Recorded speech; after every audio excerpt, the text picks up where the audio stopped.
New taxation ಬಿಲ್ನಲ್ಲಿ ಏನಿರುತ್ತೆ ಮತ್ತು ನಿಮಗಿರುವಂತಹ ಕನ್ಫ್ಯೂಷನ್ಸನ್ನು ತುಂಬ ಸರಳವಾದಂತಹ ಭಾಷೆಯಲ್ಲಿ ದೂರ ಮಾಡುವಂತಹ ಕೆಲಸ ನಾವು ಮಾಡ್ತಾ ಇದ್ವಿ. ಈಗೊಬ್ಬರು ಕಾಲರ್ ರೆಡಿ ಇದ್ದಾರೆ, ಮಾತಾಡಿಸ್ಬಿಡೋಣ. ಸಿದ್ದರಾಮಪ್ಪ ಅಂತ ಗದಗಿಂದ ಕಾಲ್ ಮಾಡಿದ್ದಾರೆ. ಸಿದ್ದರಾಮಪ್ಪ ಅವರೇ ನಮಸ್ಕಾರ. ನಮಸ್ಕಾರ ಮೇಡಮ್. ಪ್ರಶ್ನೆ ಏನಿದೆ ಕೇಳಿ. ಸರ, ನಾನು 2021ರಲ್ಲಿ ರಿಟೈರ್ ಆಗಿದ್ದೇನೆ ಮೇಡಮ್. ಅವಾಗ ಮೊದಲೆಲ್ಲ ಟ್ಯಾಕ್ಸ್ ಕಟ್ತಿದ್ದೆ ನಾನು. ಈಗ ಅವ್ರು ಏನ್ ಹೇಳ್ತಾರಂದ್ರ ನಾನು ರಿಟೈರ್ ಆಗಿಂದ ಟ್ಯಾಕ್ಸ್ ಕಟ್ಟಿಲ್ರಿ ಮೇಡಮ್. ಇನ್ಕಮ್ ಟ್ಯಾಕ್ಸ್ ಕಟ್ಟಬೇಕಾಗತ್ತಾ ಹೆಂಗ? ಇನ್ಕಮ್ ಟ್ಯಾಕ್ಸ್ ರಿಟರ್ನ್ ಅಂದ್ರೆ ನಿಮ್ಮ ಪೆನ್ಷನ್ ಮೇಲಿನ ಇದಕ್ಕೆ ಟ್ಯಾಕ್ಸ್ ಕಟ್ಟಬೇಕು ಅಂತನಾ ನಿಮ್ಮ ಪ್ರಶ್ನೆ? ರಿಟರ್ನ್ಸ್ ಕಟ್ಟೇ ಇಲ್ಲ ಸರ್ ನಾನು. Okay okay, IT returns file ಮಾಡಿಲ್ಲ ಅಂತ. ಆದ್ರೆ ನನಗೆ ರಿಟರ್ನ್ಸ್ ಕಟ್ರಿ ಅಂತೇಳಿ ಮೆಸೇಜ್ ಬರ್ತಾ ಇದೆ ಸರ್. ಏನು ಸರ್ ಇವಾಗ ಕಟ್ಟಬೇಕಾಗುತ್ತಾ ಹೇಗೆ ಅಂತ? ಈಗ ಇನ್ಕಮ್ ಟ್ಯಾಕ್ಸ್ನಲ್ಲಿ ಒಂದು ಸ್ಲ್ಯಾಬ್ ಅಂತಿದೆ, ಇನ್ಕಮ್ ಟ್ಯಾಕ್ಸ್ ಸ್ಲ್ಯಾಬ್. ಈಗ ಹೊಸ ಟ್ಯಾಕ್ಸ್ ರೆಜಿಮ್ ನೋಡಿದ್ರೆ 0ಇಂದ 4 ಲಕ್ಷದವರೆಗೆ 0, ಆಮೇಲೆ 4 ಲಕ್ಷದಿಂದ 8 ಲಕ್ಷದವರೆಗೆ 5%, 8ರಿಂದ 12 10% ಅಂತ ಹೇಳಿದೆ. ಇವಾಗ ಯಾರಿಗಾದ್ರೂ 10 ಲಕ್ಷ ಇನ್ಕಮ್ ಇದ್ರೆ ರಿಟರ್ನ್ ಫೈಲ್ ಮಾಡಬೇಕಾ? ರಿಟರ್ನ್ ಫೈಲ್ ಮಾಡಬೇಕು. ಟ್ಯಾಕ್ಸ್ ಕಟ್ಟಬೇಕಾ? ಟ್ಯಾಕ್ಸ್ ಕಟ್ಟಲಿಕ್ಕಿಲ್ಲ. ತುಂಬಾ ಜನ ಏನ್ ಅನ್ಕೋತಾರೆ ಅಂದ್ರೆ ನಾವು ರಿಟರ್ನ್ಸ್ ಫೈಲ್ ಮಾಡೋದೇ ಬೇಡ ಅಂತ. ಅಗತ್ಯ ಇಲ್ಲ. ಯಾವಾಗ ಅಗತ್ಯ ಇಲ್ಲ ಅಂದ್ರೆ, ಈಗ ಒಬ್ಬ ಟ್ಯಾಕ್ಸ್ ಪೇಯರ್ ಇನ್ಕಮ್ ವಾರ್ಷಿಕ 4 ಲಕ್ಷಕ್ಕಿಂತ ಕಡಿಮೆ ಇದ್ರೆ ಆವಾಗ ಅವ್ರು ಇನ್ಕಮ್ ಟ್ಯಾಕ್ಸ್ ರಿಟರ್ನ್ ಫೈಲ್ ಮಾಡೋ ಅಗತ್ಯ ಇಲ್ಲ. 4 ಲಕ್ಷದ ಮೇಲೆ ಇದ್ರೆ ಟ್ಯಾಕ್ಸ್ ಕಟ್ಟಲಿಕ್ಕಿಲ್ಲ up to 12 lakh rupees, but income tax return file ಮಾಡೋದು ಕಂಪಲ್ಸರಿ. ಈಗ ಇವರದ್ದು ನಮ್ಮ ಪ್ರಶ್ನೆಗೆ ಅವ್ರದ್ದು 4 ಲಕ್ಷಕ್ಕಿಂತ ಜಾಸ್ತಿ ಇದ್ರೆ ಅವ್ರು ರಿಟರ್ನ್ ಫೈಲ್ ಮಾಡಬೇಕು. ಮತ್ತೆ ಅವ್ರು ಕೇಳಿರೋದು ಒಂದು ಪಾಯಿಂಟ್ ಇದೆ ಅಲ್ಲಿ, ಏನಂದ್ರೆ ಅವ್ರಿಗೆ ಮೆಸೇಜ್ ಬರ್ತಾ ಇದೆ ಅಂತ. ಈಗ ಇತ್ತೀಚೆಗೆ ಒಂದು ತಿಂಗಳಿಂದ ಇನ್ಕಮ್ ಟ್ಯಾಕ್ಸ್ನವರು ಈ ಅಪ್ಡೇಟೆಡ್ ರಿಟರ್ನ್ ಅಂತ ಮಾಡಿದ್ದಾರೆ.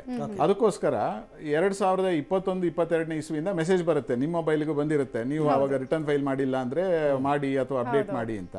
ಆ ಥರ ಜನರಲ್ ಮೆಸೇಜ್ ಬರ್ತಾ ಇದೆ. ಇವ್ರಿಗೆ ಇನ್ಕಮ್ ಇಲ್ಲ ಅಂದ್ರೆ they can ignore that message. ಮತ್ತೊಬ್ರು ಕಾಲರ್ ಇದ್ದಾರೆ ಬೆಂಗಳೂರಿನಿಂದ, ರಾಮಸ್ವಾಮಿ ಅಂತ ಅಂದ್ಬಿಟ್ಟು. ನಮಸ್ಕಾರ ರಾಮಸ್ವಾಮಿ ಅವರೇ. ನಮಸ್ಕಾರ ಸರ್. ಹೇಳಿ, ಏನ್ ಪ್ರಶ್ನೆ ಇದೆ ಕೇಳಿ. ಒಂದು ಪ್ರಾಪರ್ಟಿ ಸ್ವಲ್ಪ ಕ್ಯಾಪಿಟಲ್ ಗೇನ್ ಇದೆ, ಬಟ್ ಅದನ್ನ ನಾನು ಮಾಡಿದ್ನ ಇನ್ವೆಸ್ಟ್ ಮಾಡ್ತಾ ಇದ್ದೀನಿ, ಇನ್ನೊಂದು ಮನೆ ಕಟ್ತಾ ಇದ್ದೀನಿ. ಅದಕ್ಕೆ ಟ್ಯಾಕ್ಸ್ ಎಷ್ಟು ಬರುತ್ತೆ ಗೊತ್ತಾಗಬೇಕು. ಆಮೇಲೆ ನಂಬರ್ ಆಫ್ ಪ್ರಾಪರ್ಟಿ 3. ರಾಮಸ್ವಾಮಿ ಅವರೇ, ನೀವು ನೆಟ್ವರ್ಕ್ ಇರೋ ಕಡೆ ಬಂದು ಮಾತಾಡಿ, ವಾಯ್ಸ್ ಬ್ರೇಕ್ ಆಗ್ತಾ ಇದೆ ನಿಮ್ದು. ನೀವು ಕೇಳಿರೋ ಕ್ವೆಶ್ಚನ್ಸ್ ಕಟ್ ಆಗಿದೆ ರಾಮಸ್ವಾಮಿ ಅವರೇ. ಹೌದಾ? ಇಲ್ಲ, ನಿಮ್ಮ ಕಾಲ್ ನಮ್ಗೆ ಕರೆಕ್ಟಾಗಿ ಕೇಳಿಸ್ತಾ ಇಲ್ಲ. ಥ್ಯಾಂಕ್ ಯು ಕಾಲ್ ಮಾಡಿ. ರೈಟ್. ಸೊ ಸರ್, ಇನ್ನೊಂದು ಪ್ರಶ್ನೆ ಅಂತ ಹೇಳಿದ್ರೆ, ನಾವು ಈ ಹಿಂದೆ ಈ ಟ್ಯಾಕ್ಸೇಷನ್ ಓಲ್ಡ್ ಟ್ಯಾಕ್ಸೇಷನ್ ಬಿಲ್ಗೆ ಸಂಬಂಧಪಟ್ಟಂತೆ ಏನು ಪ್ರತಿಯೊಬ್ಬರದ್ದು ವಾದ ಇತ್ತು ಅಂದರೆ, ನಾವು ಒಂದು ಲೆಕ್ಕ ಹಾಕೊಂಡಿರ್ತೀವಿ. ನಾವೀಗ ಗೌರ್ಮೆಂಟು ನಮ್ಮ ಕಡೆಯಿಂದ ಒಂದು 10,000 ಕಟ್ ಮಾಡಬೇಕು ಅಂತ ಈ ವರ್ಷದ ಆದಾಯದ ಲೆಕ್ಕ ಹಾಕಿರ್ತೀವಿ. ಬಟ್ ಅಲ್ಲಿ ಇನ್ಕಮ್ ಟ್ಯಾಕ್ಸ್ ಡಿಪಾರ್ಟ್ಮೆಂಟ್ ಅವ್ರು 25,000 ಕಟ್ ಮಾಡಿರ್ತಾರೆ. ಸೊ ಈ ವಿಚಾರ ಎಲ್ಲಿಗೆ ಹೋಗ್ತಿತ್ತು ಅಂದರೆ ಲಿಟಿಗೇಷನ್, ಕೋರ್ಟ್ಗೆಲ್ಲ ಹೋಗ್ತಾ ಇತ್ತು. ಡಿಸ್ಪ್ಯೂಟು ಬಹಳಷ್ಟು ವರ್ಷಗಳಿಂದ ಕೋರ್ಟ್ನಲ್ಲಿರುವಂಥ ಅನೇಕ ಪ್ರಕರಣಗಳಲ್ಲಿ ನಾವು ನೋಡಿದ್ದೀವಿ. ಸೊ ನ್ಯೂ ಟ್ಯಾಕ್ಸೇಷನ್ ಬಿಲ್ ಬರೋದ್ರಿಂದ ಈ ಡಿಸ್ಪ್ಯೂಟ್ಗಳ ಕೇಸಸ್ನ ಸಂಖ್ಯೆ ಕಡಿಮೆ ಆಗುತ್ತಾ ಹೇಗೆ?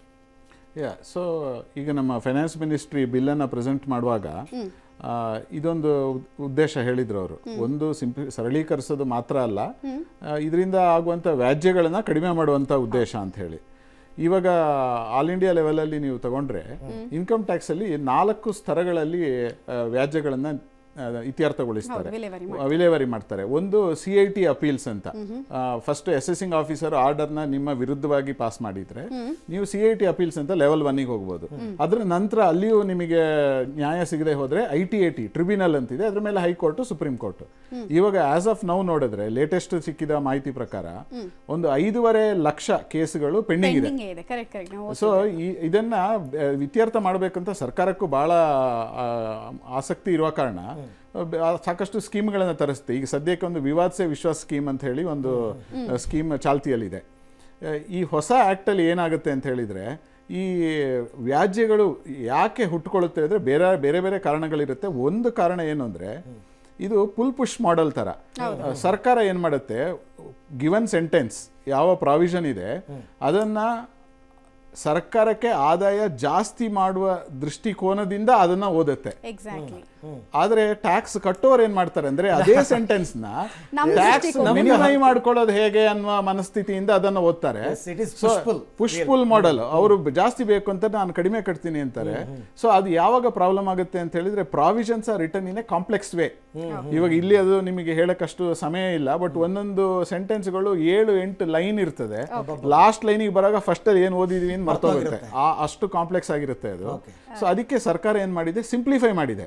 ಸಿಂಪ್ಲಿಫೈ ಮಾಡಿದಾಗ ಈ ಪುಷ್ ಮಾಡಲ್ ಸ್ವಲ್ಪ ಕಮ್ಮಿ ವರ್ಕ್ ಆಗುತ್ತೆ. ಅಂದ್ರೆ ಎಲ್ಲರೂ ಅದನ್ನ ಒಂದೇ ಅರ್ಥದಿಂದ ಓದಬೇಕಾದಂತ ಪರಿಸ್ಥಿತಿ ಬರೋ ಕಾರಣ ವ್ಯಾಜ್ಯಗಳು ಕಮ್ಮಿ ಆಗುವಂತ ಪರಿಸ್ಥಿತಿ ಮುಂದೆ ಖಂಡಿತ. ಸರ್ ಆಕ್ಚುಲಿ ಈ ಹೊಸ ಬಿಲ್ ಅನ್ನ ತಂದಿರತಕ್ಕಂತ ಬಹಳ ಮುಖ್ಯ ಕಾರಣನೇ ನೀವು ಹೇಳಿದಂಗೆ ಸಿಂಪ್ಲಿಫಿಕೇಶನ್. ಈಗ ಪ್ರೀವಿಯಸ್ ಆಕ್ಟ್ಗೆ, ಹಳೆಯ ಆಕ್ಟ್ಗೆ ನಾವು ಕಂಪೇರ್ ಮಾಡೋದಾದ್ರೆ ಸರಳವಾಗಿ ಹೇಗೆ ಸಿಂಪ್ಲಿಫೈ ಆಗಿದೆ ಅಂತ ಒಂದು ಲೈನಲ್ಲಿ ಹೇಳ್ಬೋದಾ ಸರ್, ಯಾವ ರೀತಿ ಆಗುತ್ತೆ ಅಂತ ಅಂದ್ಬಿಟ್ಟು? ಒಂದು ಲೈನಲ್ಲಿ ಅಂತ ಹೇಳೋದು ಸ್ವಲ್ಪ ಕಷ್ಟ ಆಗ್ಬೋದು, ಒಂದು 3-4 ಲೈನಲ್ಲಿ ಬೇಕಾದ್ರೆ ಐ ವಿಲ್ ಜಸ್ಟ್ ಎಕ್ಸ್ಪ್ಲೈನ್. ಅಂದರೆ ಒಂದು ಕೆಲವು ಸಲ ಏನಾಗ್ಬಿಡುತ್ತೆ, ನಾವು ಪ್ಯಾರಾಗ್ರಾಫ್ ತರ ಅಥವಾ ತುಂಬಾ ಉದ್ದಕ್ಕೆ ಕತೆ ಬರ್ದಂಗೆ ಬರ್ಕೊಂಡು ಹೋದ್ರೆ ಅದನ್ನ ಅರ್ಥ ಮಾಡ್ಕೊಳ್ಳೋಂಥದ್ದು ಬಹಳ ಕಷ್ಟ ಆಗ್ಬಿಡುತ್ತೆ. ಅದಕ್ಕೆ ಸುಮಾರು ಜಾಗದಲ್ಲಿ 18 ಟೇಬಲ್ ಇತ್ತು ಮೊದಲಿಂದ್ರಲ್ಲಿ, ಅದನ್ನ 57 ಟೇಬಲ್ ಮಾಡಿದ್ದಾರೆ. ಈಗ ಟೇಬಲ್ ರೂಪದಲ್ಲಿ ಕೊಟ್ರೆ ಅದು ಈಸಿಯಾಗಿ ಅರ್ಥ ಆಗುತ್ತೆ, ಅಥವಾ ಶೆಡ್ಯೂಲ್ ರೂಪದಲ್ಲಿ ಕೊಟ್ರೆ ಜನಗಳಿಗೆ ಈಸಿಯಾಗಿ ತಲುಪುತ್ತೆ. ಸಿಂಪಲ್ ಲ್ಯಾಂಗ್ವೇಜ್ ಮಾಡಿ ತೋರಿಸಿದ್ರೆ ಅವರಿಗೆ ಅನುಕೂಲ ಆಗುತ್ತೆ. ಮತ್ತೆ ಸೆಕ್ಷನ್ಸ್ ಕಮ್ಮಿ ಮಾಡಿದ್ರೆ ಅವರಿಗೆ ಅನುಕೂಲ ಆಗುತ್ತೆ. ಉದ್ದುದ್ದ ಸೆಂಟೆನ್ಸ್ ಬದಲು ಶಾರ್ಟ್ ಸೆಂಟೆನ್ಸ್ ಮಾಡಿದ್ರೆ ಅನುಕೂಲ ಆಗುತ್ತೆ. ಮತ್ತೆ ಇನ್ನೊಂದು ಮುಖ್ಯವಾಗಿ ತುಂಬಾ ಪಬ್ಲಿಕ್ ಅಲ್ಲಿ ಓಡಾಡ್ತಾ ಇರೋದು ಈ ಅಸೆಸ್ಮೆಂಟ್ ಇಯರ್ ಮತ್ತೆ ಪ್ರೀವಿಯಸ್ ಇಯರ್ ಅನ್ನ ರೀಪ್ಲೇಸ್ ಮಾಡಿ ಒಂದು ಟ್ಯಾಕ್ಸ್ ಇಯರ್ ಅಂತ ಮಾಡಿದ್ದಾರೆ. ಅದು ಸ್ವಲ್ಪ ನಗೆಪಾಟಲಿಗೂ ಇಡಾಗುತ್ತೆ, ಇದನ್ನೇ ಯಾಕೆ ಎಲ್ಲರೂ ದೊಡ್ಡ ಮಾಡಿ ಹೇಳ್ತಾರೆ ಅಂತ. ಬಟ್ ಅದರಲ್ಲೂ ಒಂದು ಎಸೆನ್ಸ್ ಇದೆ, ಏನಂದ್ರೆ ಇಂಟರ್ನ್ಯಾಷನಲಿ ಟ್ಯಾಕ್ಸ್ ಇಯರ್ ಅಂತಾನೆ ಯೂಸ್ ಮಾಡ್ತಾರೆ. US ಅಲ್ಲಿ ಜನವರಿ to December tax year, UK ನಲ್ಲಿ April 5th ಇಂದ April 6th ವರೆಗೆ ಟ್ಯಾಕ್ಸ್ ಇಯರ್ ಅಂತಾರೆ, ಆಸ್ಟ್ರೇಲಿಯಾ 1 ಜುಲೈ ಇಂದ June 31st ಟ್ಯಾಕ್ಸ್ ಇಯರ್ ಅಂತಾರೆ. ಸೊ ಈ ಟ್ಯಾಕ್ಸ್ ಇಯರ್ ಇಂಟರ್ನ್ಯಾಷನಲಿ ಆಕ್ಸೆಪ್ಟೆಡ್. ನಾವೆಲ್ಲ ಗ್ಲೋಬಲ್ ಆಕ್ಟಿವಿಟೀಸ್ ಆಗ್ತಾ ಇರೋ ಕಾರಣ ಎಲ್ರಿಗೂ ಇದು ಸುಲಭವಾಗಿ ಅರ್ಥ ಆಗುತ್ತೆ. ಅದರಿಂದ ಪ್ರೀವಿಯಸ್ ಇಯರ್ ಅಸೆಸ್ಮೆಂಟ್ ಅಲ್ಲಿ ಡಿಲೀಟ್ ಮಾಡಿದ್ದಾರೆ ಈ ಆಕ್ಟ್ ಅಲ್ಲಿ. ಸರಿ, ಈಗ ಸಾಮಾನ್ಯವಾಗಿ old tax ರಿಜಿಮು, new tax regime ಅಂತ ನಮ್ಗೆ 2 ಆಪ್ಷನ್ ಇತ್ತು ಹಿಂದೆ ಎಲ್ಲ, ಅಂದ್ರೆ ಈ 1961 ಆಕ್ಟ್ ಪ್ರಕಾರ. ಈಗಲೂ ಅದನ್ನ ಪಳೆಯುಳಿಕೆ ತರ ಇಟ್ಕೊಂಡಿದ್ದಾರೆ. ಮುಂದೆ ನಮಗೆ ಅದನ್ನ, ಬಟ್ ಈ ಹೊಸ ಟ್ಯಾಕ್ಸ್ ರಿಜಿಮನ್ನ ಜನಪ್ರಿಯಗೊಳಿಸುವ ನಿಟ್ಟಿನಲ್ಲಿ ಏನೆಲ್ಲ ವಿನಾಯಿತಿಗಳು ಕೊಡಬೇಕು, ಆಕರ್ಷಕವಾಗಿ ಕಾಣಿಸ್ಬೇಕು, ಅದನ್ನೆಲ್ಲ ನ್ಯೂ ಟ್ಯಾಕ್ಸ್ ರಿಜಿಮಲ್ಲಿ ಮಾಡಿದ್ದಾರೆ. ಸೊ ಪ್ರಶ್ನೆ ಇರೋದು, ಹಳೆ ಎಂಪ್ಲಾಯೀಸ್ ಎಲ್ಲ ಈಗ ಓಲ್ಡ್ ಟ್ಯಾಕ್ಸ್ ರಿಜಿಮ್ನಲ್ಲೇ ಇದ್ದವರು, ನಮ್ಗೆ ಈಗಲೂ ಮುಂದೆನೂ ಕೂಡ ನಾವು ಓಲ್ಡ್ ಟ್ಯಾಕ್ಸ್ ರಿಜಿಮಲ್ಲೇ ಕಂಟಿನ್ಯೂ ಆಗೋದಕ್ಕೆ ಅವಕಾಶ ಸಿಗುತ್ತೆ, ಅಥವಾ ನ್ಯೂ ಟ್ಯಾಕ್ಸೇಷನ್ ಬಿಲ್ ಪ್ರಕಾರ ಎಲ್ಲ ಮರ್ಜ್ ಆಗುತ್ತಾ ಅಂತ? ಇಲ್ಲ, ಏನು ಮರ್ಜ್ ಆಗಿಲ್ಲ. ಓಲ್ಡ್ ಟ್ಯಾಕ್ಸ್ ರಿಜಿಮ್ ಕಂಟಿನ್ಯೂ ಆಗುತ್ತೆ. ಮತ್ತೆ ಅದನ್ನ ನಾವು ನಿಲ್ಲಿಸ್ತೀವಿ ಅನ್ನೋ ಯಾವ ಒಂದು ಕ್ಲೂ ಕೂಡ ಫೈನಾನ್ಸ್ ಮಿನಿಸ್ಟರ್ ಅವ್ರದ್ದು ಬಡ್ಜೆಟ್ ಅಲ್ಲಿ ಆಗಲಿ ಅಥವಾ ಈ ಬಿಲ್ ಸಬ್ಮಿಟ್ ಮಾಡೋಗಳು ಹೇಳಲಿಲ್ಲ. ಫಾರ್ ಎಕ್ಸಾಂಪಲ್ 80C ಡಿಡಕ್ಷನ್, ಅದಕ್ಕೆ ಸಪರೇಟ್ ಆಗಿಯೇ ಒಂದು ಶೆಡ್ಯೂಲ್ನ ಹಾಕಿದ್ದಾರೆ.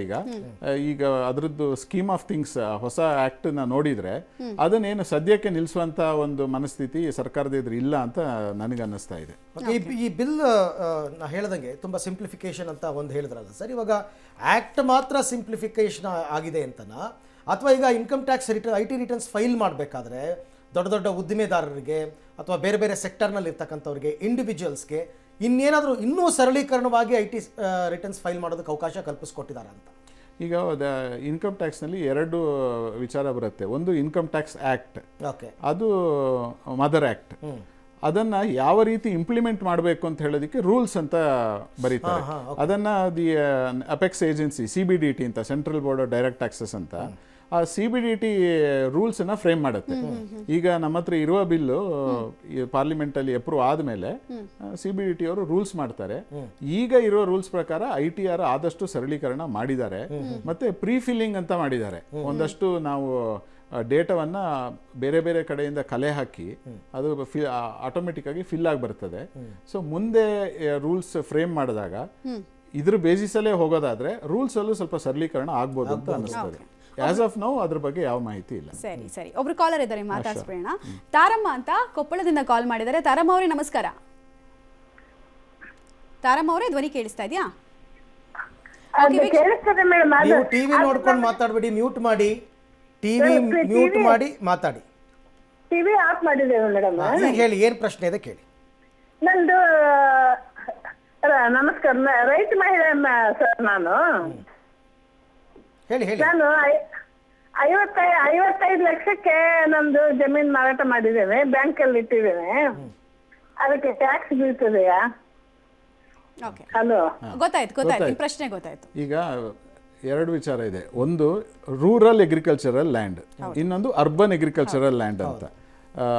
ರೂರಲಲ್ಲಿ ಇರುವಂಥದ್ದು ರೂರಲ್ ಅಗ್ರಿಕಲ್ಚರ್ ಲ್ಯಾಂಡ್ ಅಂತ ಹೇಳಿದ್ರೆ ಏನು, ಈ ಮುನ್ಸಿಪಾಲಿಟಿಯಿಂದ ಒಂದಷ್ಟು ದೂರಕ್ಕೆ, ಈಗ ಮುನ್ಸಿಪಾಲಿಟಿಯಲ್ಲಿ 10ರಿಂದ 1 ಲಕ್ಷದವರೆಗೆ ಜನಸಂಖ್ಯೆ ಇದ್ದರೆ ಅದಕ್ಕೆ ಒಂದು 10 ಕಿಲೋಮೀಟರ್ ದೂರ ಪಂಚಾಯತಿ ವ್ಯಾಪ್ತಿಯಿಂದ 10 ಕಿಲೋಮೀಟರ್ ದೂರದಲ್ಲಿದ್ದರೆ, ಅಥವಾ 10 ಲಕ್ಷಕ್ಕಿಂತ ಜಾಸ್ತಿ ಇದ್ದರೆ 2 ಕಿಲೋಮೀಟರ್ ವ್ಯಾಪ್ತಿಗಿಂತ ದೂರದಲ್ಲಿದ್ದರೆ, ಮತ್ತು ಕಳೆದ 2 ವರ್ಷಗಳಲ್ಲಿ ಆ ಜಾಗದಲ್ಲಿ ಅಗ್ರಿಕಲ್ಚರ್ ಪ್ರೊಡ್ಯೂಸ್ ಮಾಡಿರಬೇಕು. ಓಕೆ, ಆ ಥರದ್ದು ಜಾಗದಲ್ಲಿ ಇರೋ ಜಾಗವನ್ನು ನೀವು ಎಷ್ಟು ಕೋಟಿಗೆ ಬೇಕಾದರೂ ಮಾರಿ, ಅದ್ರ ಮೇಲೆ ಟ್ಯಾಕ್ಸ್ ಇಲ್ಲ. ಬೀಳಲ್ಲ.